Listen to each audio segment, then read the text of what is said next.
Alright, so we're back up in the office slash guest room renovation. We're putting down our flooring. Sue chose this, it's a pecan, about 8 inches wide, and yeah, I don't know, about 4 feet long, 42 inches long. And it's a laminate flooring that snaps together. So we're gonna go ahead and we're gonna get started on that. First thing we've done is we put down our backing foam. This flooring does not come with the foam attached to it, some does. Depending on what you're doing, if you're on a slab, this needs to be a lot nicer to keep any moisture out. We're doing it mostly just to decouple the two floors so the noises don't transfer down through. There's a couple ways to get started. You can snap a line and you can try to shim against the wall and run your first course. What I like to do, the locks will keep it straight. So what I like to do is get a line put together and build like a big triangle out here in the free space, and then I pull it to where I want it. And you can move it around pretty easy. I just find that works pretty well in a small room. So Sue's gonna hand me some pieces. We're gonna start putting this together, and we'll bring you in a little closer as we get going and show you some of the specifics on it. But we're just gonna go ahead and speed up and let you watch us put some of this together.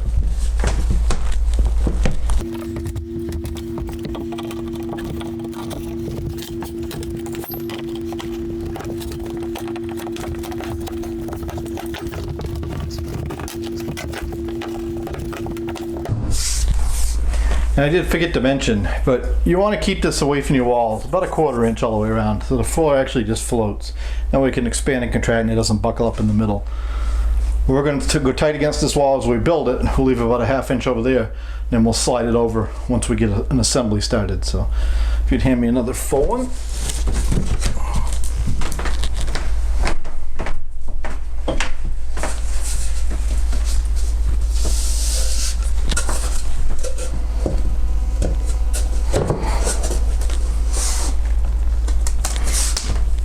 And every manufacturer of this goes together a little different. This particular one doesn't slide in on the end, it just snaps in like that. So that makes it go together a lot quicker. So you just have to look, read the instructions on the product you bought.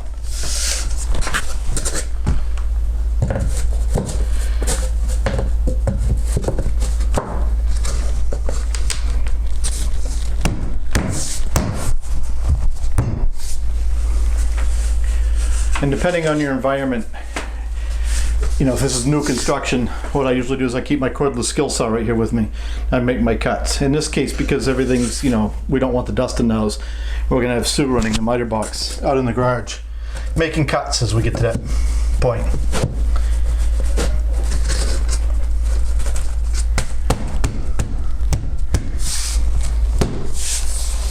Okay, so now we're gonna slide this into place where we want it. Keeping our knee on our foam so our foam doesn't move. And you see how easy that moves. I mean, I'm just pushing with one finger. So now we're going to start making some cuts.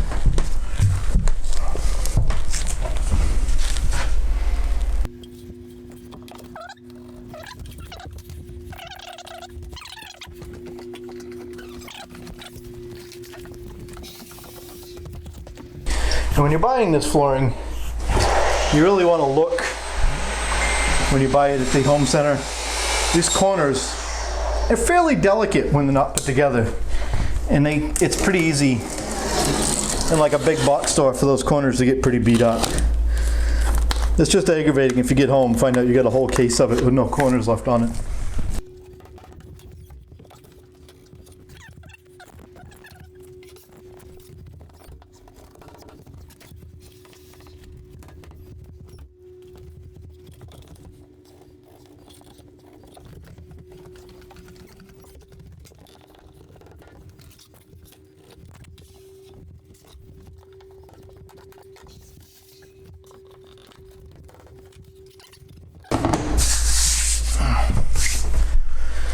Alright, so as you can see, it's going pretty fast. We're about 4 feet out. So what we've done is we've gone ahead and put a block in each end here to go. Now we've got it off the wall 1/4 inch. That will keep it from pushing back as we work. So we're going to go ahead and finish this course out and get another layer of foam down. We're sort of working around some furniture and stuff up here too, so you'll see us have to stop and sort that out as we go. So we'll keep on trucking.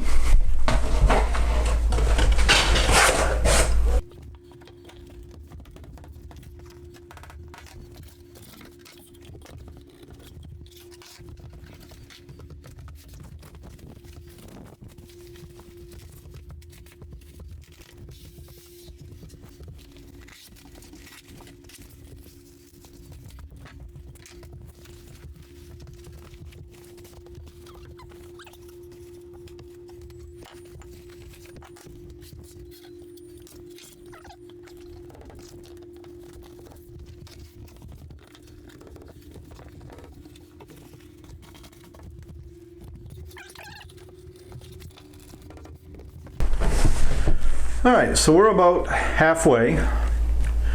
Maybe not quite, but we're probably at least 5 feet out of an 11-foot room. We're into the bed. So we're gonna have to stop here, shut you guys off for a bit. We'll go ahead and move everything out of the way and see if we can't keep going. So we'll be back with the magic of camera time, like right now. All right, so we've moved the bed a little bit. Our hope is that we can get to the bed. We'll pick the bed up, move it over here, and we'll finish the floor. But while we're stopped, I wanted to show you a little bit about this flooring. I'll get you in on the end of it here. All right, well, now that we've stopped, before we got going again, I wanted to give you a little bit of a, run around on this flooring, to show you what it's all about. So on this side, you'll notice it goes out on the bottom, and it's got a little divot in here. And on this side, you'll notice it's hollow on the bottom. So you want to start with this side towards your wall, and that way this will roll down into this on the next piece. This end is cut off, but you'll notice they are keyed on the end. So you pretty much can only go one way, but you don't want to be working this side down under the last piece. You want to be setting it down in like this and laying it down. So we'll move you over here so you can see what we're doing. But basically, we're just going to set that piece down in there, keeping it roughly a 1/4 inch off the wall. And it really just, you kind of rock it, I shake it like that as I go down in, and that will work it right into place. And it falls right into the groove. Really is that simple. And on the next piece, the only thing we got to do different is we got to line our end up like this, start it in that channel, just like that. Same thing, I like shake it down into place like that. And then this one here, we just snap it together. And like I say, every flooring is a little different, but that's how this one goes together.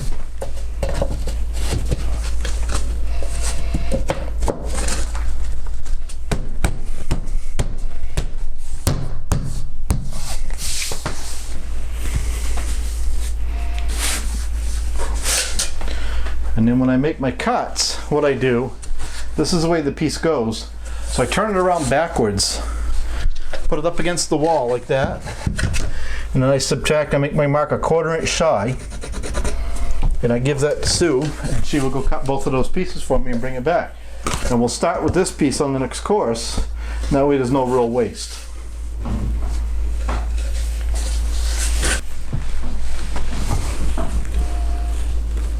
And you'll see it goes pretty quick if you don't have a lot of things to cut around. If you're doing this in an existing house, if you could take the baseboard off, it makes it a lot easier. If you can't, you could put a piece of shoe molding down like 1/4 round after the fact. The other thing you'll run into is on door jambs. When you go through a doorway, you can take like a vibratory cutter, the oscillating saws. Take a scrap piece of this, lay it on the floor, and you can take that oscillating saw and cut the door jamb off, so this will slide under it. It's really nice when you're in a new room like this where there's no obstacles. You just go with it and then put your trim down on top of it. It makes a nice clean look. And here are our pieces. So we'll start with that one. Get this one over here.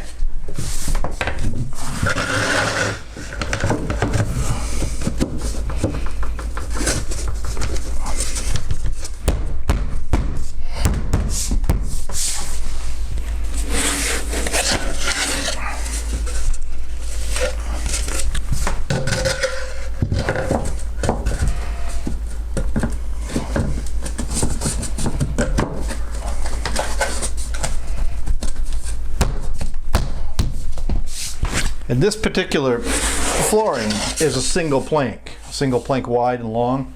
So you could actually pay a little more attention to your joints. We didn't worry too much about it here because it's a small room and you can run into a lot of waste really quick if you try to stagger them, try to keep them lined up or something. But if you're in a big room, you may want to try to have something symmetrical. The randomness really doesn't bother me, but if you were worried about that, you could stagger them. From a structural standpoint of this product, you want to read the directions, but generally speaking, I think if you've got 6 or 8 inches of overlap on your joints, you're in pretty good shape.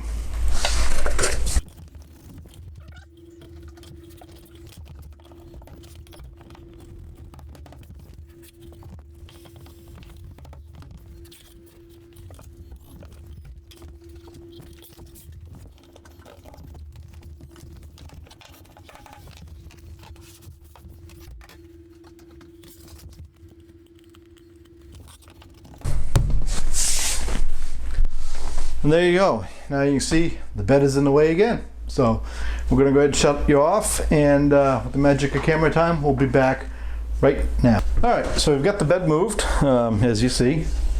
One more time, but we did put some washcloths under it this time so we can move it around. We're gonna have to get some little things to put under it so it doesn't scratch up the floor. We are gonna run out of the foam padding too. It was 100 square feet in a roll, and this building is 140 square feet. So we're gonna save the last piece to put on the other side of the bed where people will be walking on it, and just keep going.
All right, so as you see, we put our last piece in.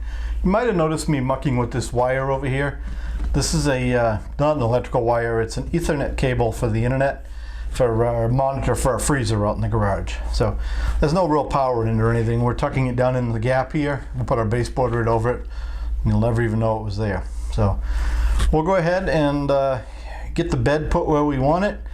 We're going to get the rest of the trim in this room, get the baseboard down, and we'll bring it back and show you when the room is all done. You know, once we get the trim down, Sue gets everything put back where she wants it, and the doorway is trimmed out. We'll come back and we'll wrap this video up. But as you saw, the flooring went really quick. I'm going to guess probably we were maybe an hour doing this whole room, if that. You will notice Sue had the hard job running up and down and cutting everything. Putting it in place is actually pretty easy. So, you know, it's not something to be scared of. I think the floor cost us, what, probably about $150 total. So for a 12 by 12 room, you know, take a chance, try it yourself, save some money. You know, there's a lot of good instructional videos online. There's good instructions with the flooring. So just take your time. Make sure you get started square is the big thing. You know, if you get a crook in the start, you follow it all the way through, and it magnifies. The other piece of advice is you typically want to run your flooring the long way of the room. This room is within a couple inches either way, so we went this way because it lines up with the stairs, looks nicer. But if you have a long, narrow room, you want to run it the long way of the room. And like I say, if you've got a really long room, you may want to go ahead and snap a line, get your first row started, shim it really good the whole length. But in a smaller room, as you saw how we got started, I've had really good luck with that, building a triangle and then getting it back against the wall once I've got a substantial amount there. So we've finished the office and guest bedroom renovation. I absolutely love how it came out. I think the lighting looks really nice. It provides just the right amount of lighting for me to do my work. And I do have a desk lamp if I decide that I need more. It's given me a space for sewing and crafts, which is really exciting to me. We do still have the printer on this table, which is ultimately going to be my sewing table. But Ryan's going to make a stand for that later. We just have to go get some wood to make that. And as you can see, it's done. It should be a fairly comfortable space for any guests that we might have over. We love how the flooring came out. So overall, we're calling this project a success.